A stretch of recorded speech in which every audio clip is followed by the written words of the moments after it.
Hello everyone, in today's video I'm going to show you how to fix camera shutter lag in Realme 15 Pro. So let's start the video. First of all, open settings.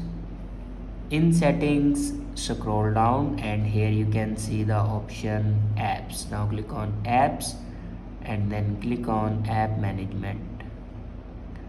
Now scroll down and click on camera and then click on storage usage. Now here you can clear the cache memory of camera. After clear the cache memory, then go back and click on system and update and click on software update. Now here you can check your latest version will be updated or not. If it doesn't update to latest version, then update it to latest version. After update a latest version, then go back and click on backup and reset and click on reset phone. In last you can see the option erase all data. Now click on it and then click on clear.